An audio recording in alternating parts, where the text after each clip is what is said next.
welcome back to the DTVC Extra podcast. In this episode, we're going to look at Daredevil: Born Again. I finished watching this most recent season of it, and it's been a while since I've watched the show as it was coming out new.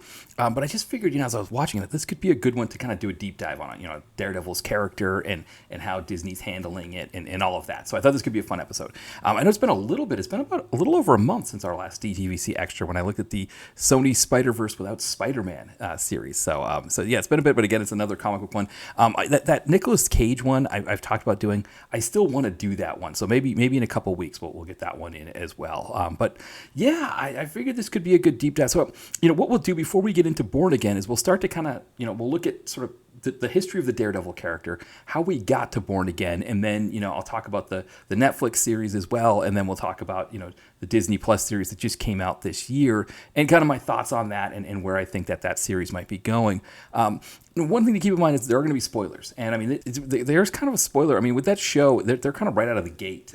So if you haven't seen Born Again yet, it's probably better to watch it first than listen, at least to the second half. So essentially, I think what I'll do is I'll use the first half to talk about the history of the character, do an ad break with my novel, Nadia and Aiden. So you get to hear me talk about Nadia and Aiden for a second, and then, do Born Again that way. So you can listen to this early part here. But if you haven't seen Daredevil Born Again and you don't want any spoilers, I would save the rest of this until you've at least done that. So it is worth checking out, though. I definitely, just spoiler alert in terms of my feelings on it, I enjoyed it. I definitely did. But the Daredevil character is one that I've always really liked. So yeah, why don't we get a little stuck in here? So the history of the character, he first appears in Daredevil 1, 1964, and the idea was that Stan Lee, Jack Kirby, etc., they wanted a character similar to Spider-Man, because Spider-Man was successful at that time, and they wanted something similar. So there was this old Daredevil character in the golden age of comics who had kind of become, I guess he's kind of public domain now, but they took some basic pieces of that character and then turned it into their own thing. So like that character, for example, he's mute. Daredevil here is blind. He is orphaned, though. He does see his dad. I don't know if he sees his dad killed. Yeah, it's kind of the same thing. It's a lot of similarities there.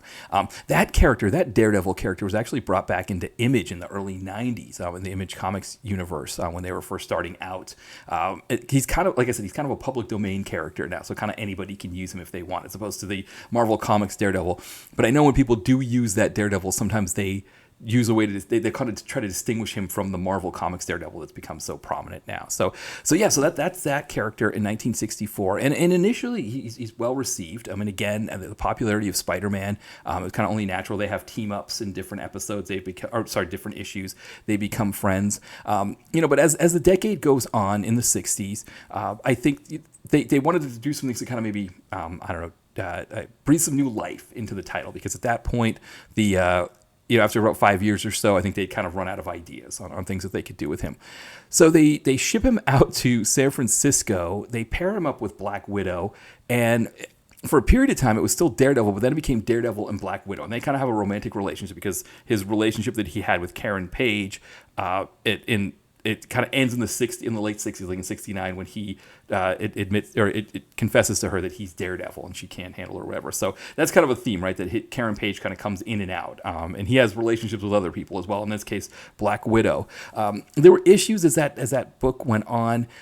It was kind of like with the Black Widow character, are we diminishing her by making her more of a sidekick to Daredevil, even if we're putting her on the title, putting her on the marquee, on the cover? It kind of was one of those things where it seemed like a good idea at the time, but then kind of ran into issues that they weren't expecting. It's kind of similar to what's happened with Black Widow in the Marvel Cinematic Universe, that she sort of felt like an also-ran to a lot of characters. She finally gets her own movie, which of course is released during the pandemic, or kind of released one of those deals where we were just coming out of the pandemic, right? I think it was 2021. And so it was one of those deals where it was like her movie came out, but it was released in both platforms, which she ended up suing over, right? Because part of her contract was that she was supposed to get some of the gate, and she felt she was losing some of the gate by them releasing it both on Disney Plus and in the theater. So it is one of those things where, in the 70s they were doing it, and even now, right, you get characters that are stronger female characters that are still kind of feeling like they're getting diminished there, and so it was even an issue back in the 70s. I think it becomes less of an, well, I'm sure it becomes less of an issue, but I think Chris Claremont in the 80s, who we're going to come back to here in a bit, he does a lot for women characters in Marvel at that, when he steps in as the main X-Men creative force, he creates a lot of really strong female characters. And so, but at that time, they're still trying to, I think that, they're still sort of navigating some of these issues within the comic book industry. And that was part of it, right? It was like, what do we do with this Daredevil and Black Widow thing where it feels like we're diminishing Black Widow? Even if we try to make them equal partners, it's not really working. And so they decided, okay, at a certain point, they decided it wasn't working, and they kind of, did away with that piece there, and Marv Wolfman takes over, and he brings Daredevil back to Hell's Kitchen. So, Black Widow and he split up; they go their separate ways, and he goes back to Hell's Kitchen where I think where he belongs. And he's starting to kind of make things a little bit darker. He introduces the Bullseye character, so we always know one of the number one villains that Daredevil is known, or one of his main rogues gallery comes there. And then he hands the writing chores off to Roger McKenzie. Roger McKenzie was kind of more of a horror background, or had more of a horror background. So he makes the Daredevil character darker, right? So Marv Wolfman starts to bring things make things a little bit more darker. Marv Wolfman, I forgot, he also brings in Heather Glenn, who plays the love interest in Daredevil Born Again. So he starts dating her. And so, again, that's a character that we're going to be seeing here coming up. So she's introduced at this period as well. But yeah, I think one of the things I saw was that Jim Shooter, who, if you watch the Chris Claremont's X-Men documentary, he shows up in there as kind of like a bit of an antagonist to Chris Claremont. He was starting to write the character a little bit at that time, but again, he couldn't keep up with it because he had so many other things. He's the editor-in-chief. So that's when he hands over the writing chores to Roger McKenzie. And again, because he was more of a horror writer, there was a darker tone. But when Frank Miller comes on to draw, he doesn't like the horror darker tone. Frank Miller wanted more of a film noirish, kind of pulpy darker tone. And eventually he gets the editor-in-chief of that, it's the editor for the book at that time, to fire McKenzie. So now Miller could take over the writing and the drawing duties. And that's in the 80s when Daredevil really takes off, right, and really becomes this character. And I didn't realize how big of a character he became. As I was looking things into it, like on Wikipedia, etc., I didn't realize that during the 80s, when Chris Claremont's X-Men was kind of like the biggest property that Marvel had, the only thing that was even coming close was Frank Miller's Daredevil. I didn't realize he was that big. And so, of course, as the 80s go on, you get Todd McFarlane coming into Spider-Man and making that one, especially Amazing Spider-Man, big again, and kind of maybe supplanting Daredevil. But yeah, I mean, this is where you get, Elektra comes into play here. This is where, Frank Miller decides he doesn't like kind of a goofier rogues gallery for villains. He really focused on Kingpin as the villain. So of course, Kingpin started out as the Spider-Man villain. And that is one of the things we'll talk about in a little bit as well, is the rights to Kingpin that Marvel has, because he's technically a Spider-Man villain. Sony also kind of has the rights to him as well. But Miller really focuses on having him be the main baddie, but also, bringing in ninjas, which were popular in the 80s, but doing it in a way that kind of worked on a more adult level. People didn't really think you could do an adult-themed comic like that at that time, and the fact that he was that successful really changes things a lot. And I think, as we've talked about in the past here, that as the 80s go on, there's sort of this, with Gen X comic book readers, they really liked darker things. They liked more anti-heroes. It's where Wolverine starts to become prominent. Punisher becomes prominent. Batman, especially that late 80s Batman.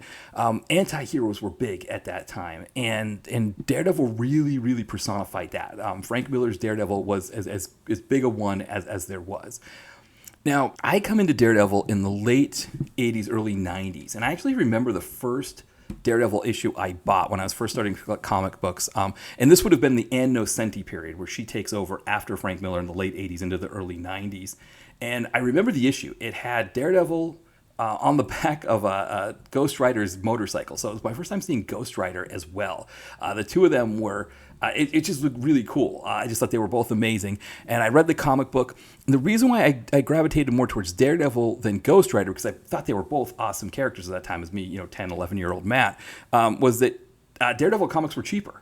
So at that time, Ghost Rider was $1.50 and Daredevil was $1, and then they went up to $1.25 and $1.75 respectively, which doesn't sound like a lot. A quarter doesn't sound like a lot, even adjusted for inflation. But when you think about it as a kid, when you get a $10 allowance, you start adding in those $1.50 ones or $1.75 ones, and it really lessens the number that you could get. I mean, I just remember at that time when comics went from $1 to $1.25 for that base level one, I went from being able to get 10 to 8 comics with my allowance every week. So that was a huge difference there, right? And so I did get some Ghost Rider comics, but it was more like I would collect when he was in like Spider-Man or Daredevil or some of those other $1.25 ones. I was collecting them that way. But Daredevil was one that I really gravitated onto. Now, one of the things we kind of, as I've kind of moved into the 90s here, I've skipped something big, right? I've missed the trial of the Incredible Hulk. And it's an interesting thing because, right, obviously it's the first time that we've got a live action Daredevil on the screen.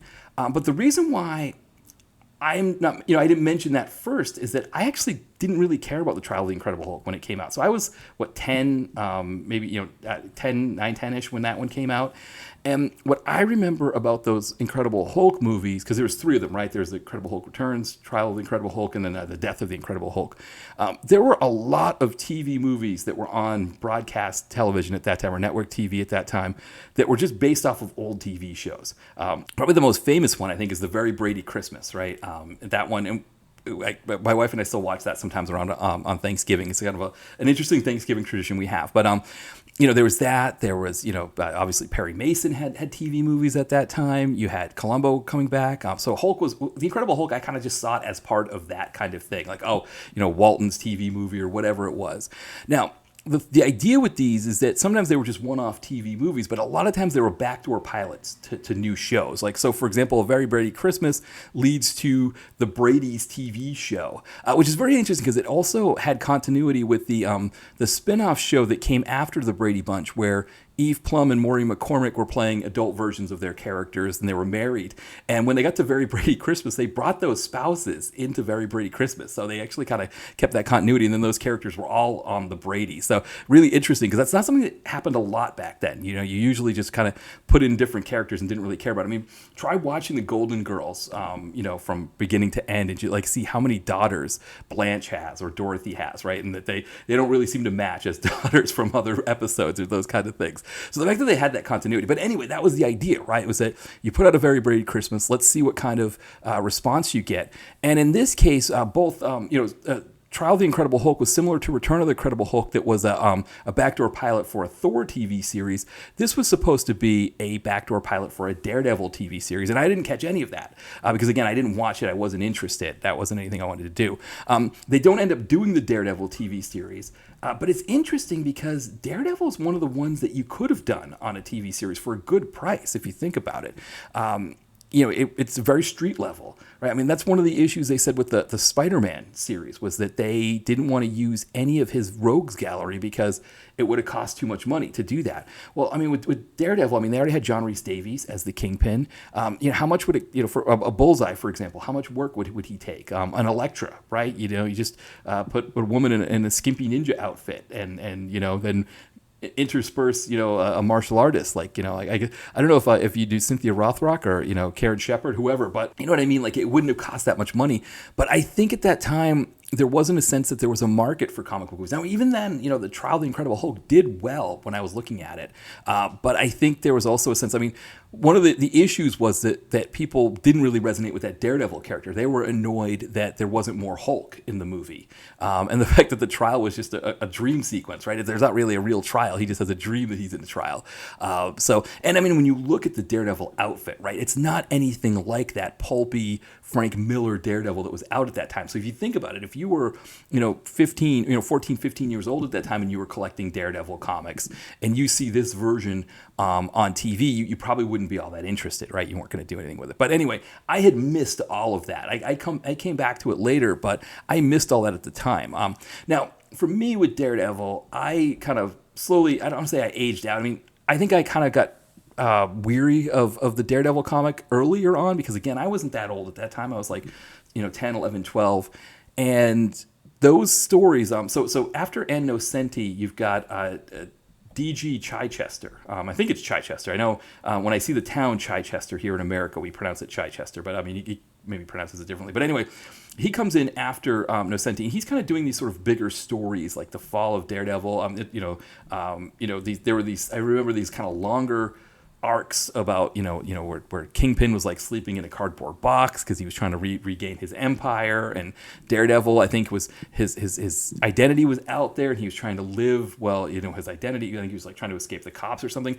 And there were these long stories, and it was very different from being able to go to like X-Men and just be like, hey, like look at Wolverine and Gambit and Psylocke beating the crap out of people, that kind of thing. It kind of worked better for me at that age, and that's why I kind of turned off from Daredevil. But I always liked the character. That always resonated with me, and I was always a fan.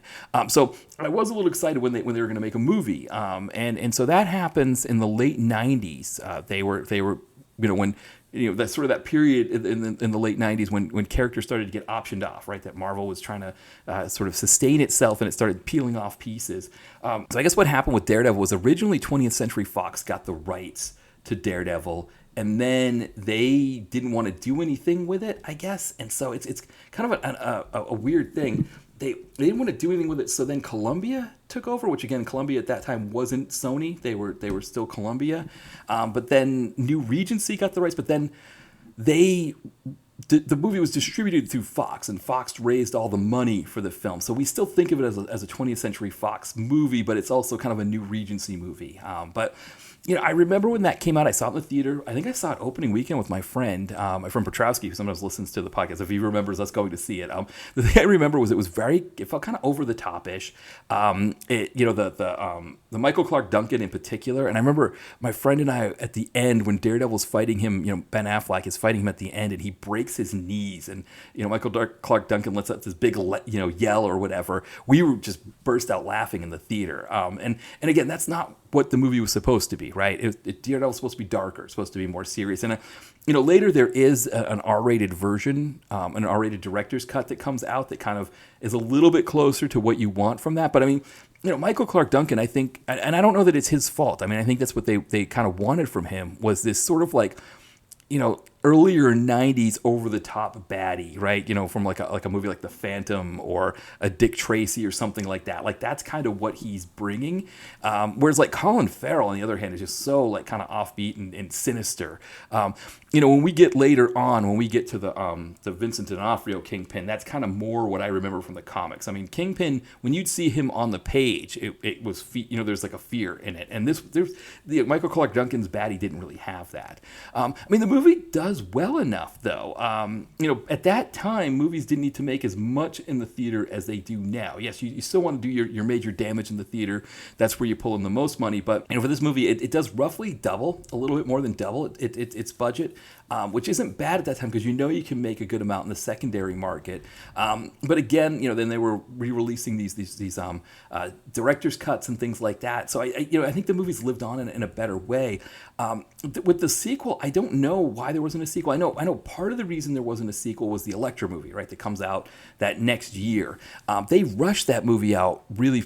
I don't know. They don't really give it the attention that it needs, but also from a story standpoint, it's just not what Daredevil is.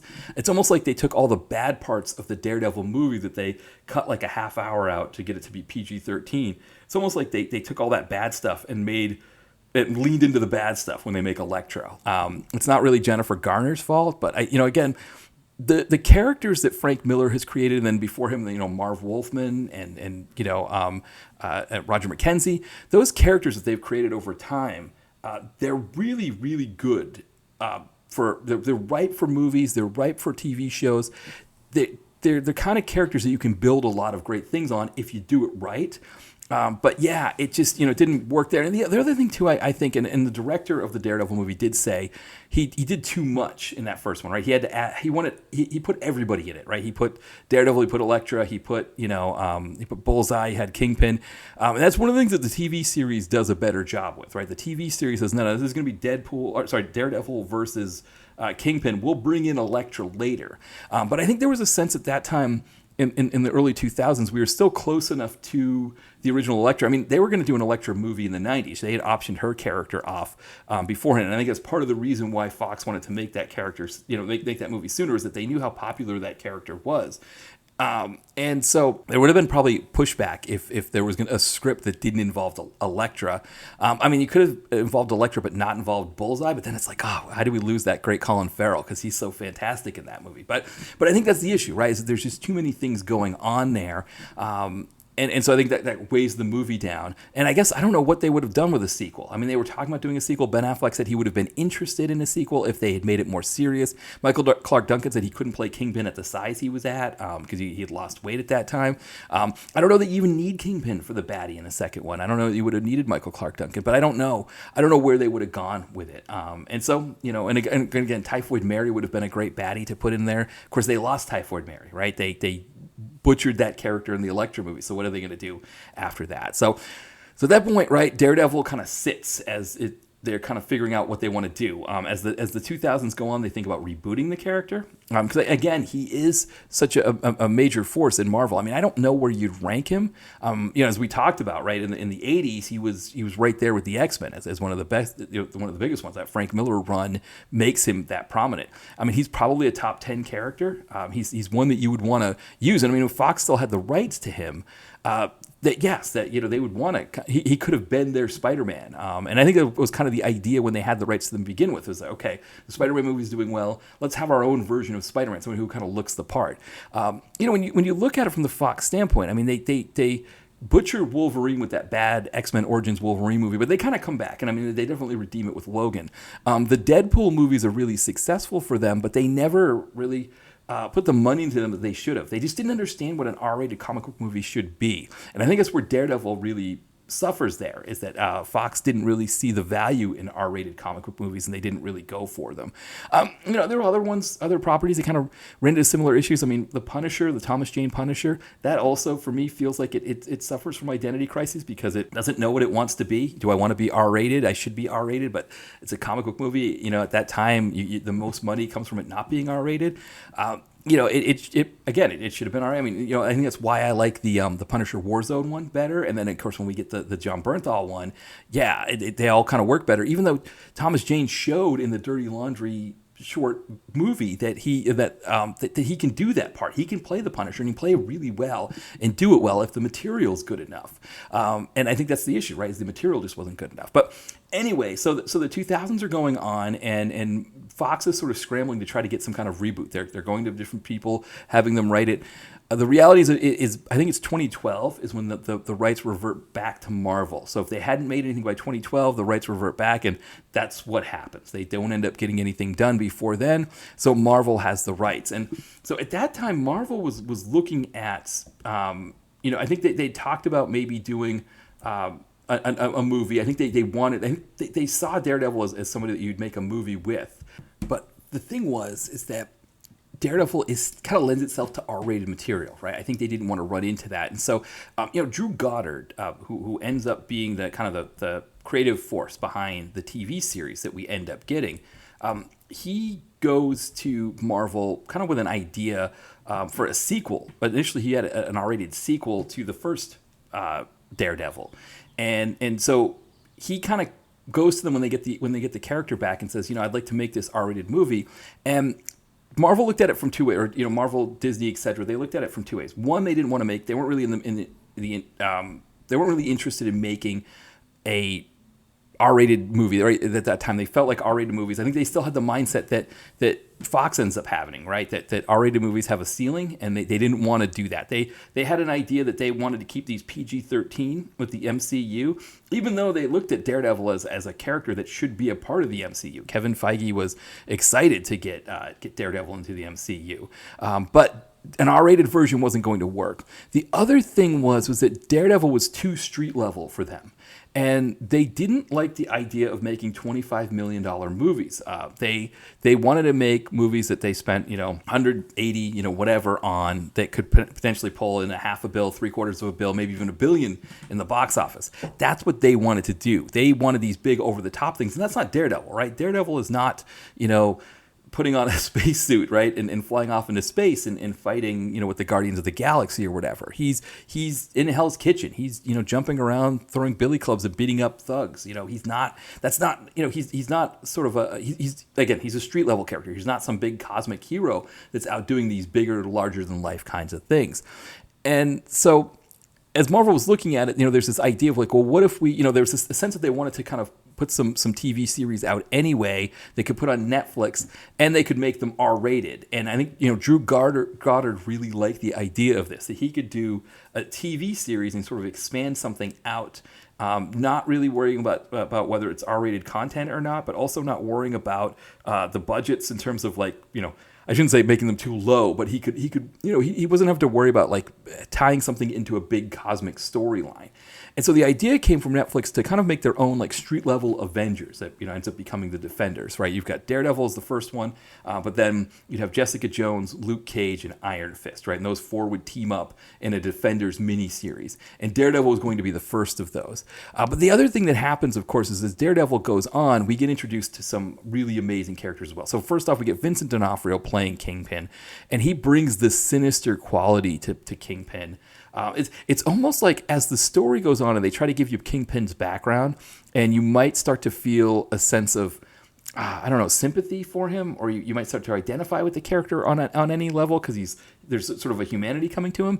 D'Onofrio rips that away from us violently. Right? He wants us to hate the Kingpin. It's just one of the best TV performances, for me. I just love his character there. And we have Charlie Cox, of course, playing Daredevil. He's really great in that role as well. And he kind of does a really great job of sort of threading that balance between the Frank Miller darker, pulpier, film noirish Daredevil, but then also kind of the earlier Daredevil and like the later, the Daredevil that I read in the 90s or the late 80s into the 90s that could be more wisecracking and have fun and joke around about things as well. And so he marries those two really well. So he's a really great Daredevil. And then, as that series goes on, I think for me, where I picked it up, I didn't watch the first season of it. I wasn't sure really what it was. I wasn't sure what I wanted, if I was going to enjoy it, right? I didn't know what to make of it. I think the thing that scared me about it was too origin story-ish. At least it seemed like it, so I wasn't sure if I was going to like it. But then when I log into Netflix for the second, when the second season is out and they're advertising, how Netflix was, especially at that time, where you'd have that splash page that would just be whatever their newest show was. And you see that splash page of Elektra and then John Bernthal as the Punisher. And it's just like, oh, that's what you're doing with the second season? I guess I got to watch the first season now because I can't not watch Elektra and the Punisher in season 2. So that's what I did. I watched the first season. I really loved that first season and the second season as well. I think of all of those Defenders ones, the Luke Cage stuff, I think, is my favorite of that. But the Daredevil stuff slots in right behind it. And, of course, Jessica Jones is really good. I know that the Iron Fist stuff got a lot of... it wasn't received as well. And I think you could probably put it fourth amongst those. But, the Luke Cage stuff, for me, that's some of the best stuff that Marvel has done, period.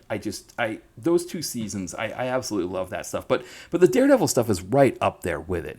And so, yeah, so we get those 3 seasons of that. We get, there's 3 seasons of Jessica Jones as well. I didn't see the third yet. I kind of tired of all of it a little bit. I think the problem with the Netflix thing, and it'll be interesting when we talk about Born Again in more detail to kind of see how much they mitigate that. But the problem with Netflix is that, and this happens with all of their series, they become like these, each season becomes like a 13-hour movie. And that can be difficult over time. Like initially, you're excited to watch the show, you binge it, right? You consume it all at once there, and you're watching all the episodes at once. And it's a lot of fun. But then, if you do multiple seasons of shows or, multiple, they're kind of putting out a season at a time or something like that, it can get draining to have to follow these stories for 13 episodes or whatever, 13-hour-long episodes. It can be a lot. And by the time I got to the third Jessica Jones season, I'd caught up with everything else. I was just kind of done and tired. I think that second season of Iron Fist took it out of me a little bit too. I wasn't a big fan of that either. So that's, that's kind of, was it 2 seasons of Iron Fist? I can't remember if it was 2 seasons or just the one, but I think it was the second season, and I was just like, yeah, all right, I'm out. I'm done with these. Now they're all on Disney, right? And that was a big question: is okay, if we put them all on Disney, right? Will they be watered down at all? Will the violence be toned down? They definitely weren't, right? They kept them R-rated, and then there was the announcement that they are part of the Marvel Cinematic Universe, right? They're essentially canon at this point, right? That's a whole big deal, right? What's canon, what isn't. But what I was reading about was that they had kind of always looked at it as being part of the Marvel Cinematic Universe. They just weren't going to incorporate as many elements in it. There's a sense that they wanted it to be like its own corner, right? Its own little piece of it, so that like while you've got these big massive things happening over in Manhattan, on one part of Manhattan, right? In like the little Hell's Kitchen section, which ends up becoming much more gentrified. But at that time, right in that little Hell's Kitchen section, there are kind of these more street level things happening that the greater cosmos isn't worried about. And so I guess we don't know about things like the Pulse and those kinds of things that happen. They don't really go into that much as well. Those kinds of things sort of escape the MCU. That I don't remember them ever coming up in any of the episodes there. But eventually they decide, that it's canon. But on the other hand, right, when they decide it's canon, this new Born Again series it's like a new series, right? This isn't like season 4 when this comes in. This is its own thing, and we had a good stretch of time in between, but we did these little teases in between that I thought were really cool. I mean, I think I guess the first one would be I don't know if the first one was Hawkeye or if the first one was the Spider-Man Far From Home. Is that what it was? They're Far From Home? No Way Home, right? No Way Home would have been it, right? Because that came out at the end of 2021. Yeah, Hawkeye came out at the end of 2021 as well, right? I guess they came out at the same time. So as they're releasing both of those, we get Kingpin in the Hawkeye TV series, so that's kind of a big deal, right? And of course, Echo was from the Daredevil series. She was her first appearance was in the late 90s, I think like 98. So we get introduced to Echo in the Hawkeye series, but also they bring back Vincent D'Onofrio's Kingpin, which is a huge thing, right? At the same time, in December, Charlie Cox appears as Daredevil in Spider-Man No Way Home. There's that sequence where he's essentially giving Peter Parker law advice, right? And then somebody throws a brick through the window and he catches it. One of the things I read was that Charlie Cox, he was uncomfortable filming that scene because he had to like do pauses because the people making the movie were like, oh, you got to wait here because there's going to be an applause for you when everybody sees you in the movie. And I guess he said when he was sitting in the theater, that applause didn't come when he was watching it. Nobody clapped for him. But I was excited. It was kind of fun to see him there. It was fun to see these characters in these movies. So though it's interesting, it's only been the Daredevil ones. It's only been Daredevil and Kingpin that have made these appearances. I don't think anybody else has appeared in anything else in any of the other movies. But we do get one other one, and that is in She-Hulk, where Daredevil appears there. And She-Hulk was a series that definitely got a lot of flack. I think the reason why it got a lot of flack is that there's almost a sense of like what people think a Marvel TV series should be, right? That it has to be prestige TV or something like that. And the thing I liked about She-Hulk is it felt like the Marvel Cinematic Universe's version of Psych or Monk, or something like that. It had those kind of beats to it, which I really appreciated. And Charlie Cox comes in as Daredevil and kind of just plays along with those beats, and of course his character hooks up with She-Hulk, and there's almost like a sense that there's a relationship between those two. But it's interesting because again, going through Daredevil's history, it plays on this tradition that he has of hooking up with different female action heroes or different women. He's got all kinds of different relationships that he's in there. So that's what we get. Right, going into Born Again, we get these different these different appearances that he makes. They're kind of amuse-bouches as we're waiting for them to finally bring Daredevil back. And so maybe this is a good place for us to take a break here and let everybody who hasn't seen Born Again yet, you can drop off now.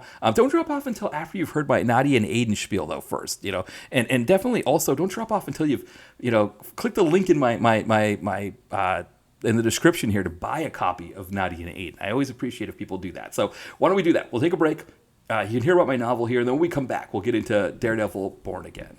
Check out my newest release, Nadia and Aiden, available now. Told in a unique, dual first-person narration style, Nadia and Aiden explores what it means to be American from the standpoint of two kids who grew up in France with an American mother. It also looks at how we define family beyond DNA and blood relations, when life isn't always that simple. You can find Nadia and Aiden on Amazon in paperback, Kindle, and Kindle Unlimited. The link is in the podcast description. All right, we are back, and we're going to get stuck in here on Daredevil Born Again. So we left off on the previous one with the sort of the amuse-bouches, right? Those small little parts that Daredevil and Kingpin had, where Kingpin was in Hawkeye and Daredevil was in No Way Home. And there was a sense that pretty soon after that they were going to make the Daredevil TV series, and it was going to be either like a reboot of from the Netflix one, but still have Cox and D'Onofrio. That was one idea, or maybe just a continuation from the Netflix series. That would be a fourth one. It wasn't long after that Disney got the rights to those. So what happens is with all of those series, the Jessica Jones, everything that was on Netflix. Once Disney gets a hold of Marvel and they're sort of starting to consolidate things, there's a certain point where they realize, we've got our own Disney Plus thing. We want these things on Disney Plus, and we want to produce them on Disney Plus. So they pull the plug on all of those series. They all get canceled in the, 2019, I think is when it's announced that they're all canceled. And Jessica Jones, I think, is the last one. The third season of that's the last thing that's produced there. But because they knew they were starting up Disney Plus, they were going to, they wanted those shows to be on Disney Plus, and probably wanted to, if they were going to do anything with those characters, they would do them on Disney Plus from then on. They wouldn't do them on Netflix anymore. And so, after those appearances and the responses that they got from those, they thought, okay, let's start making this Daredevil series. And so when they get stuck in, the idea with this initial one was an 18 episode series that was going to be more episodic, as opposed to these we just talked about, right? Those long serialized 13-hour movie type seasons that Netflix was doing. So they wanted it to be more episodic with with the 18 episodes. They also wanted it to be more offbeat, almost like a more offbeat, but still somewhat dark, like a legal procedural, something like that, which I guess is similar to what She-Hulk ends up being, though probably not as offbeat as She-Hulk, but that idea. And so they start writing episodes. They shoot, I think, 6 episodes, and then in 2023, right, we get the writer's strike. Everything's put on hold, and Disney's watching the episodes, and they're not really liking what they're seeing. At the same time, Cox and D'Onofrio aren't really interested in the direction where things are going as well. As it was one of those things where they couldn't tell, are we doing a reboot or are we doing a continuation of the Netflix thing? And it felt like they were trying to split the difference, the people who were making it at the time. So Marvel lets go all of the creative people on that, for those episodes. They bring in a new creative team, the ones who had done Loki and Moon Knight, and they start working on what we end up getting now, which is it's still 18 episodes, but they split it into 2 seasons. So the first season was the first 9 episodes. We get the 9 after. They essentially pick things up where Echo leaves off, because Echo is another one that features Kingpin. It does have a one cameo from Daredevil, but essentially sets the stage for what Born Again is going to be, with Wilson Fisk becoming mayor of New York City. Right, there's the Kingpin or Mayor Kingpin storyline in the comics that they use for that. They use some of the other pieces in the 80s where Daredevil throws Bullseye off a building and breaks his back. Of course, we already had Bullseye's back broken in the third season when Bullseye is introduced to Daredevil in the third season. He gets his back broken there, and then I think Kingpin, if I remember right, Kingpin breaks his back, and then he gets the sort of the adamantium bones that he has in the comic book. So that when he's thrown off a building, he's okay. But I don't want to get too far in on that right now. The big thing is that they decide to serialize it more, so it's not as episodic.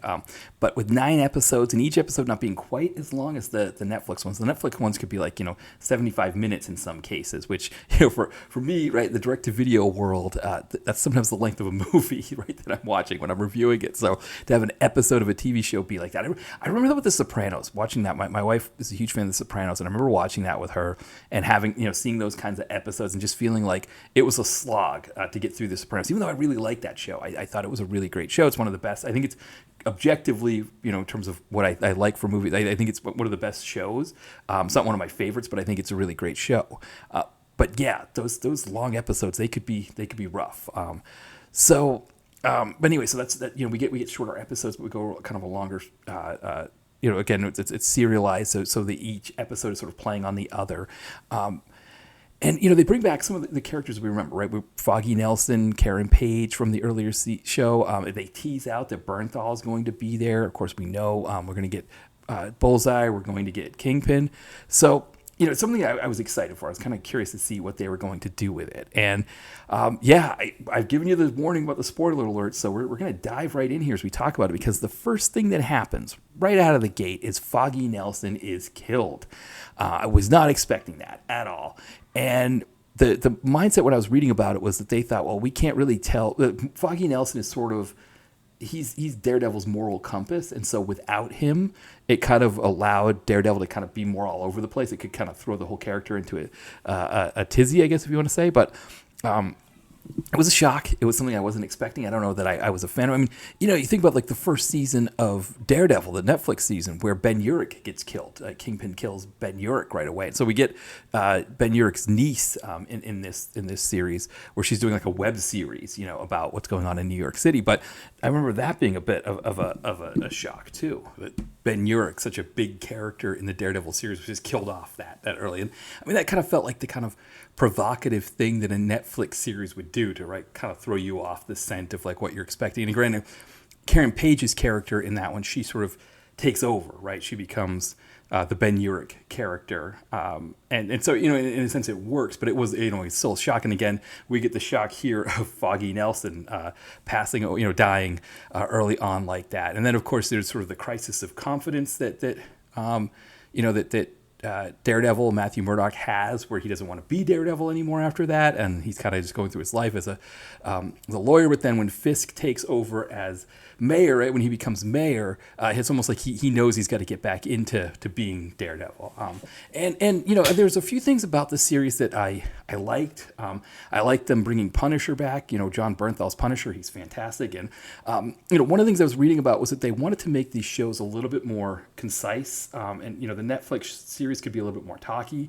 They would sometimes sort of buttress action sequences around characters talking, discussing things, and it was almost kind of like a indie film kind of vibe to them more in that sense, and they wanted to cut some of that out. So when we get moments like that, for example, there's a scene where Daredevil is talking to Punisher, and they're kind of going back and forth at each other. It's a really great scene. It's two characters that you want to see have that kind of conversation. I mean, D'Onofrio is as bad as the Kingpin as you expect him to be. He's really, really sinister. But one thing I love about the way D'Onofrio plays is he really takes a lot from kind of what is going on currently politically in our society, and he's playing on that stuff really well and showing you sort of that darker underbelly of it when he's the Kingpin. And it is an interesting thing to see, like the kind of people that would support someone like Donald Trump, watching a series like Born Again and realizing like, yeah, you're supporting the Kingpin. That's who that's what you're rooting for. You're voting for that. You're that person. You're the corrupt cops, right, that are working with Kingpin in his task force that he's created. That's who you are. And it is an interesting vibe, And one of the things we talk about, one of the things that isn't talked about as much when it comes to, the Trump support is that a lot of it is Gen Xers, especially Gen X males, and kind of going back to that sort of that darker anti-hero kind of thing that Gen X males gravitated towards in the late 80s. And it's almost like Trump kind of embodies that in a way for this 50-something, or late 40s, early 50-something Gen X male who is turning to Trumpism. And so to kind of see the way D'Onofrio plays it out in here, I thought he does a really great job with it. And it's one of the interesting things, I think, with the delay in the filming, of course, granted, they wouldn't have known what was going to happen in terms of the election at that time, but he at least could kind of play it with what he was seeing around him there. And yeah, he does a really great job. I mean, again, you can't want to root for him. He doesn't make you a person that you want to root for, which I think is really, really good about that. He brings humanity sometimes to the character, but to play a character that well that you don't want to root for them, but you're compelled by the performance, it's not something that actors like to really pull off, because it's a really tough needle to thread, and he does it so well here. So again, we're back to that, seeing that character. Now, one of the things they do with this whole split season 18 episode thing, where they do 9 in the first season, 9 in the other season, is they essentially leave everything unresolved at the end of the 9th episode. And that was something I didn't like. I don't like that. To me, that just doesn't feel like a way to end a season. It's not the end of a season if you're leaving it unresolved like that. It means that the next season is just the same season. It just means it's a continuation of that season. I need resolution when I get to an end of a season. Otherwise, it's not the end of the season for me. That's and I know some of seasons would do cliffhangers, right? I mean, I think of Star Trek: The Next Generation, right, where they would do like there was what was the one, I can't remember. The one with like the Borg and like Data's brother was like teaming up with the Borg, and so like they did like a, part one was the end of one season and part two was the first episode of the next season. But again, Star Trek was a very episodic TV show, right? I mean, it was, as Mitch, the Video Vacuum once said, it's wagon train in space, right? And the Next Generation kind of furthered that wagon train in space. So you could have a cliffhanger that would go from one episode to the next season, but everything that was happening within these episodes, I was getting so much resolution from all the other episodes that it's okay to do that cliffhanger, right? Whereas with a serialized thing to do, and it's not even a cliffhanger. They don't really leave us with a cliffhanger. It's unresolved. Everything's unresolved. It's just, again, instead of it being season 2, episode 1, it's just season 1, episode 10 when we finally get there. And it's almost like a mid-season break that we're getting for like a year. So that kind of thing doesn't always work for me. I'm not always a fan of that. But otherwise, I think, there are a lot of things that work, in that sense. I mean, the episodes in themselves were compelling enough that I enjoyed them. One of the things that really, really didn't work for me was we have this whole trial aspect of the early part of the season where this character White Tiger, he's a superhero is a White Tiger, but then I think his character name was like Hector Ayala. He is accused of by corrupt cops. He's accused of killing he's accused of killing one of those corrupt cops when they were shaking down an informant at a subway station. And essentially he gets into a tussle with those cops, and one of them falls into a subway train and dies. And so the other corrupt cop accuses him of killing the cop there. And I don't know. It was really compelling, right? The trial was really compelling. All the stuff that kind of goes with it is really compelling. I was really interested in seeing all of that stuff go down. But the thing is that eventually Daredevil, or Charlie Cox, Matthew Murdock gets him acquitted. He's found not guilty of the crime. And then he goes out on his first night of being a White Tiger as vigilante, and he gets shot in the head and killed. And it's like, well, why are you putting me through all of this trial thing of like, will he get acquitted? Won't he get acquitted? What's Daredevil going to, is the witness going to make it? Oh, no, like the witness isn't going to make it. Oh, all of that stuff that you're doing to me just to kill him off. That to me just doesn't work. I don't put me through all that if you're just going to give, if that's what the payoff is going to be. It's like some of my direct-to-video movies, right? Some of the direct-to-video movies we do here on the site, where it's like you watch a movie and like a character gets put through the ringer. Like maybe you have like a female character that's like kidnapped, like maybe the main character's girlfriend, or whatever. She's kidnapped and she's kind of put through the ringer, and the hero rescues her only to like have her get killed. And it's like, well, why are we killing her off? If we're going to put her through all of that, and then you're going to kill her after. And it's kind of the same thing here. Like we're going to put this character through all this. You're going to put us as the you're going to take us as the audience through all of this just to kill the character off. And I think for me, it took a little of the steam out of the series for me. When I think of like really great TV series, and I think of great comic book TV series like, some of the other Netflix Marvel shows, I think of, something like a WandaVision, or, something like that, or even She-Hulk, which I really enjoyed. None of them really did that to me. And so you lose some trust in your audience. And I don't know if part of the reason why they did that was that the episode had already been filmed. I mean, again, if this was supposed to be a lawyer procedural thing, maybe they had already filmed those episodes and they're trying to work these into the series, and that this character who they had worked into, they had already filmed some episodes with him. What are we going to do with him? Okay, let's just have him here, use the episodes that we already had, and then just kill him off because we can't do anything with him anyway because he's, as an actor, he's gone off doing something else. I don't know if maybe that's what happened, and so this was their best way to split the difference. I guess if that's the case, then that's what you got to do, but yeah, as an audience member, I lose trust in you when that happens. Because it doesn't mean that you can, that yes, you're going to always keep me on my toes and anything can happen.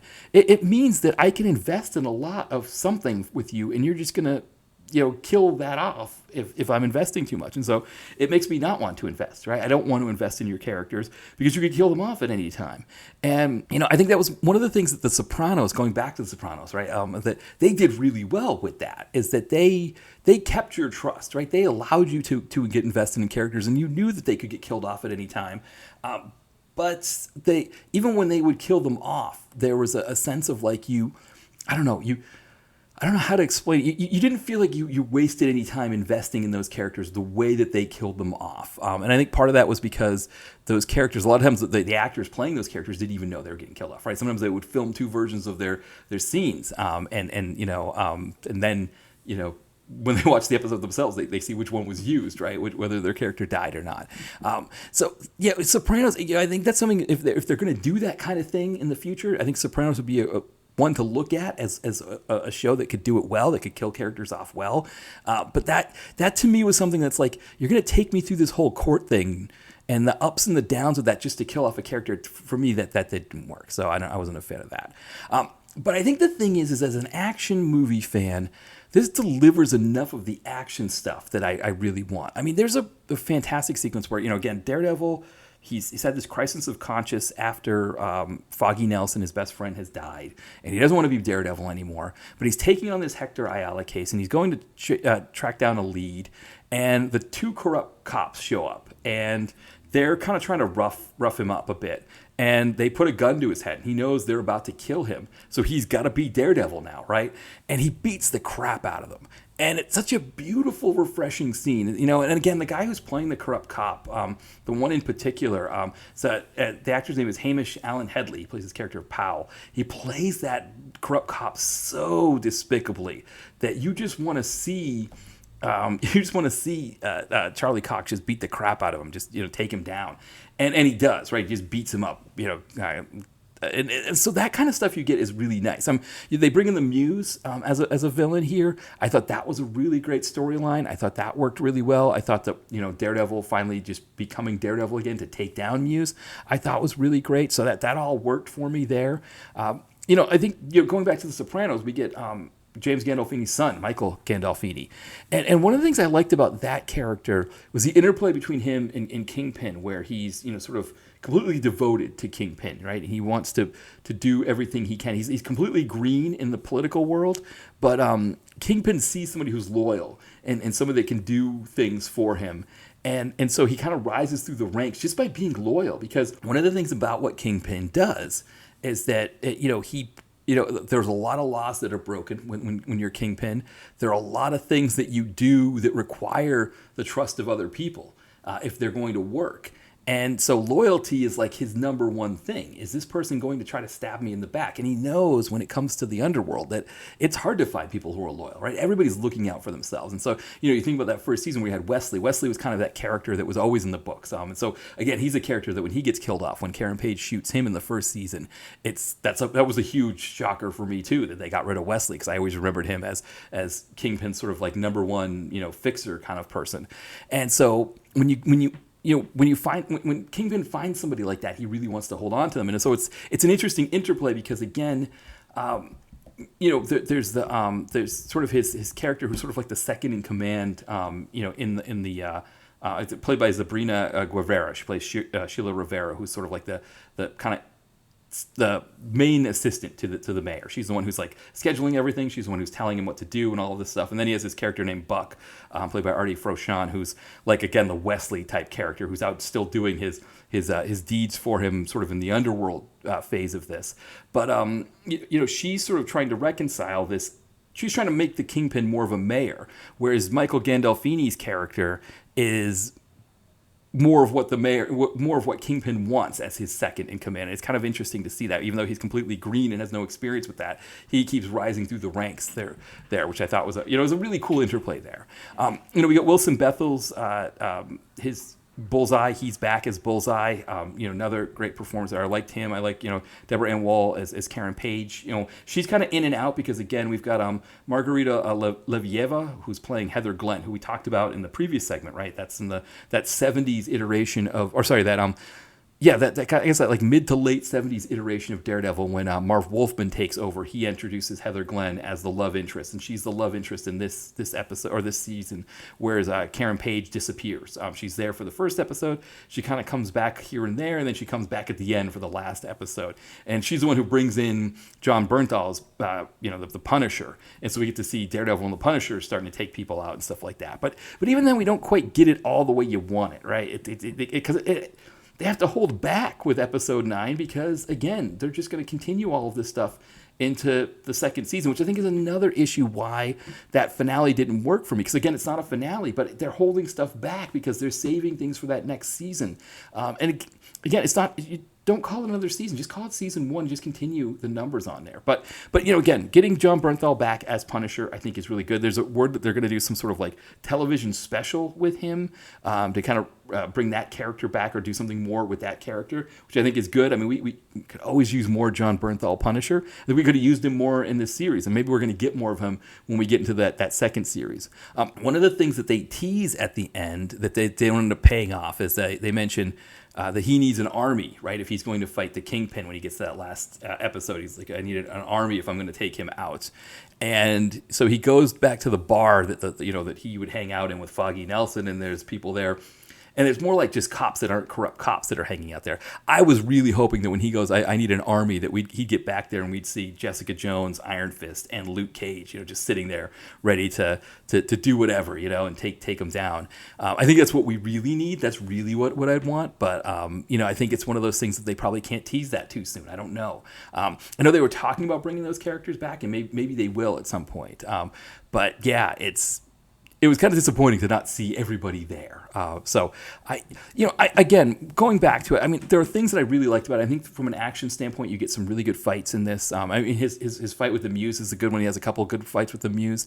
Again, he's fighting the cops. I mean, when he and the Punisher are taking out the dirty cops that are coming to try to take out Matthew Murdock, all of that is just really great stuff, and yeah, you can't get enough of that. And Punisher and Daredevil arguing about whether or not you should be killing the corrupt cops, and Bernthal just like putting bullets in guys' heads. It's just all that stuff works there.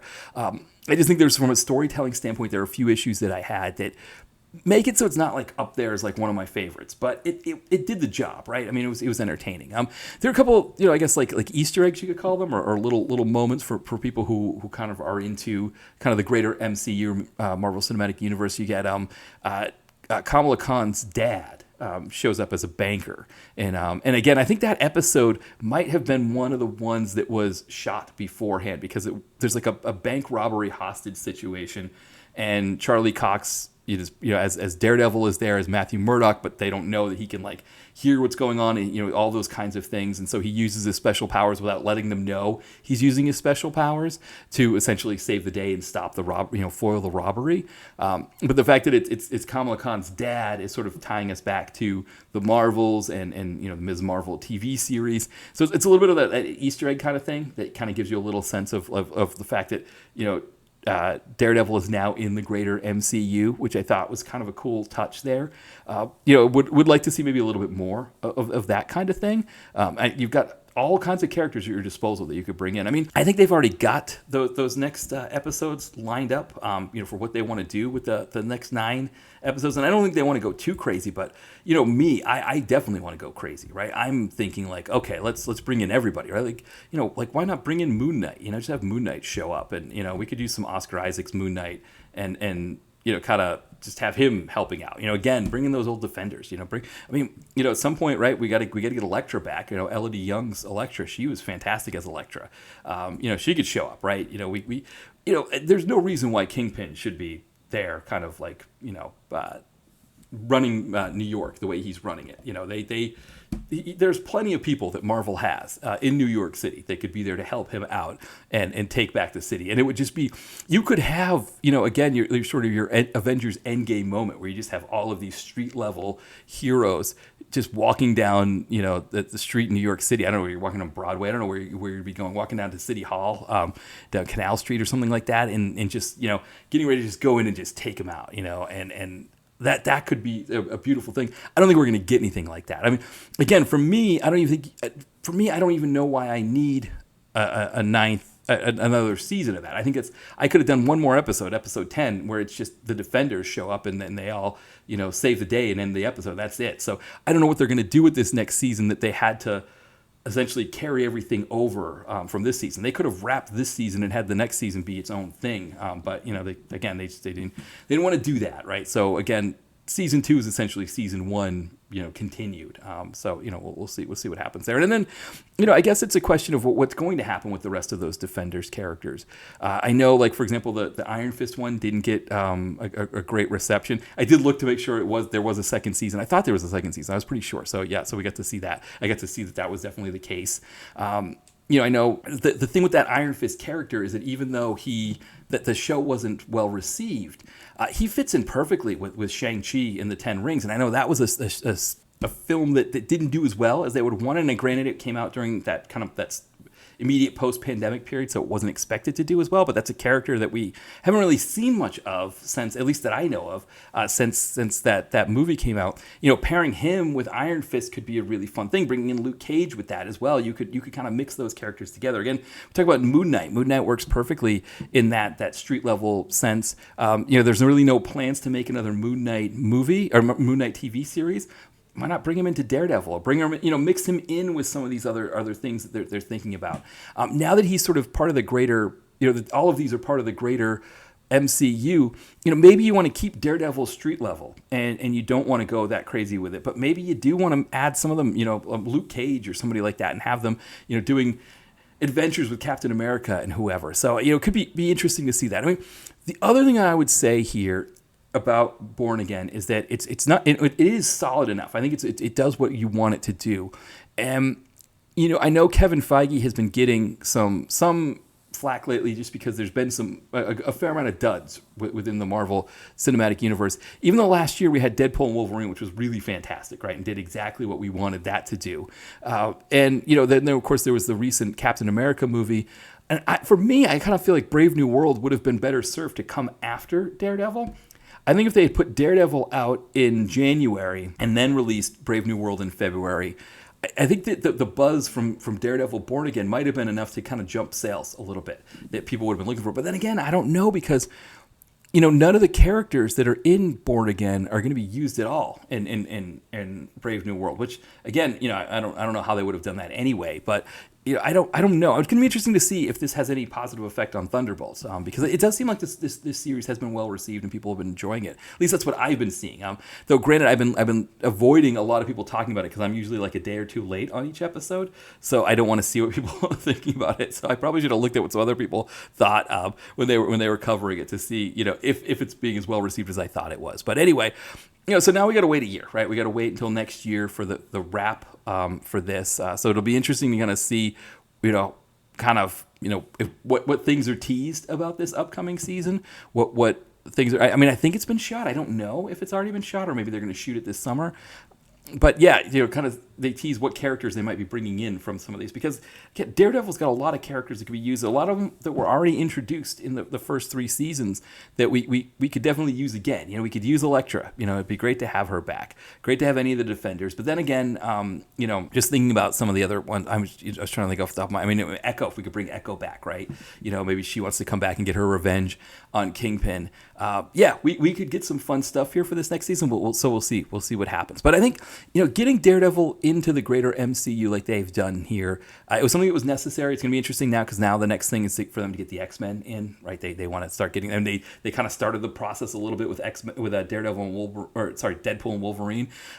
So now that's the next thing, right? Now we got to get the rest of them in here, get the X-Men in, and sort of work on that. Again, the other thing this summer is Fantastic Four. They're finally getting them into the MCU. So they're starting to add in these characters that they had lost for a long time. One of the other things I wanted to mention about Kingpin, because I kind of teased this earlier in the previous segment, was that Sony still kind of owns the rights to Kingpin. And what that means, from what I read, and this was something that Vincent D'Onofrio had said in an interview, and maybe he's not so sure either, but it sounds like Sony has the rights to any cinematic version of Kingpin. And the deal with Marvel or Disney and Sony is that they've kind of got an agreement on these characters, on who can use who, when, and why, that kind of thing. So I think that part of it is, I don't know that they want to step on Sony's toes too much and use Kingpin too much. But there is a sense that I think they have their own the TV version for the Marvel shows. That's one thing, but if they were going to start putting him in movies, that could be an issue. That could possibly cause an issue with the agreement that they have with Sony. So while we can see Charlie Cox's character appear in something like No Way Home, we may not see Kingpin in a movie. And it would have been interesting because you think about what's happening right now with Spider-Man is that Sony wants a big hit out of this fourth Spider-Man movie. They want something like the previous one that pulled in like 1.9 billion. They want something along those lines. And so there was a kind of a sense that Marvel would have preferred to do a more street level Spider-Man movie and bring in, Charlie Cox's character, his Daredevil character, and maybe, those kinds of, Punisher, have it be that kind of thing, which I think would work really well for Marvel. But from from Sony's standpoint, it's not the kind of thing that would pull in that huge gate. And with the issues that they've had with those last Sony Spider-Verse movies, in 2024, they feel like they really need a win here. And so, I think it would have been interesting, right? I think looking at it from, especially seeing this, how well Born Again did, I feel like Sony maybe should be thinking about doing something more street level. I think it would work. It would probably get them, it might not get them the billion that they're looking for, but I don't know. If it's done as well as this is, you don't know. It could work, but again, I think they want to do some big cosmic thing with the symbiotes and Venom and all of that kind of thing, and so we won't see that sort of crossover. Now that might also mean too that Kingpin's going to stay on TV series and not be in any movies. So it would have been interesting to kind of see Vincent D'Onofrio's Kingpin on the big screen in some of these Marvel adaptations, but I don't know. We'll kind of see what happens. But one last thing I want to touch on before we wrap this here is there was a lot made of sort of, the corrupt cops and MAGA types using the Punisher logo, right? Sort of co-opting that Punisher logo for, sort of more nefarious needs and it being kind of a symbol of hatred and racism and all of those kinds of things. And I think there was a sense of like Disney and Marvel not sure what they wanted to do with that Punisher logo, considering that. And they work on that here in this film as well, because the corrupt cops, the corrupt cops that Wilson Fisk uses to create his own task force, they use the Punisher logo. They sort of co-opt that logo, and they kind of see the Punisher as almost like a hero for them. And at the end of the season finale, they end up catching the Punisher, and they've got him like tied to a chair, and they're essentially trying to get him to be their leader. They want him to be their guy. And he's like, you guys don't get it. You people aren't me. You're not who I am. You don't work the way I am. And I know that's something that Bernthal has talked about, that corrupt cops and bigots and racists and people like that who use the Punisher logo don't get what the Punisher is about. And I think it was good that they discussed that, or they brought it out. They didn't get into it too much, and I wonder if maybe this television special will get into it more. But it's just something that they at least touched on it and let it, it kind of worked on that interplay there, because again, not all of these corrupt cops are bigots in the show. They're definitely bad cops, right? They're definitely corrupted. They're definitely not good people. And so they're using that Punisher logo in a way that wasn't the way the Punisher meant for it to be. So it was kind of cool they touched on that as well. Yeah, I think that's kind of everything there. So again, Born Again, I think it's, if we're bringing Daredevil finally into the Marvel Cinematic Universe, and again, those TV series are technically part of it. I think season 1 is considered phase 2, the way that they sort of canonize them or however they do that. But this is more the official, like, okay, this is Daredevil's entry into this. I think they do a good enough job with it, and I'm excited to see what they do for that season 2 or a continuation of season 1, whatever you want to call it. So despite its flaws, I think overall I enjoyed it. And Daredevil's a character that I'm excited to see what the MCU, what they do with him further, because there's a lot of places they can go with him. He's a really fun character, and I'm glad they stuck to his rated R roots anyway. At the very least, Disney doing an R-rated TV series like this, I thought worked really well. And so, yeah, and hopefully that means too they're going to do more R-rated stuff too. That it's not all about big tent projects, but maybe some darker R-rated kinds of things for a smaller audience. So as we're wrapping up here, again, things to plug, dtvconnoisseur.blogspot.com. That's where you can find links to everything. My newest novel, Naughty and Aiden, is available. Kindle Unlimited, and paperback. I find the link in the podcast description. Also, the link to my authors page is there. So for any of my other books, because if you don't want to buy Naughty and Aiden, or maybe you already bought Naughty and Aiden, and maybe there's previous books in the past you haven't bought, you find the link there to pick up any of my books. And of course, I always appreciate if somebody wants to buy them. But anyway, thank you for listening, and we'll be back soon. Bye, everyone.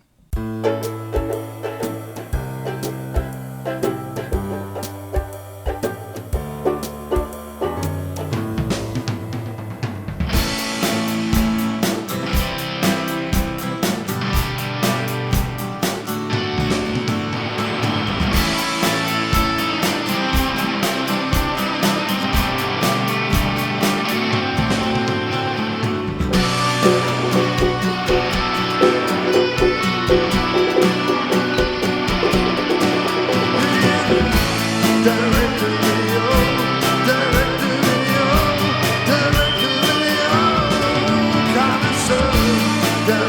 video, direct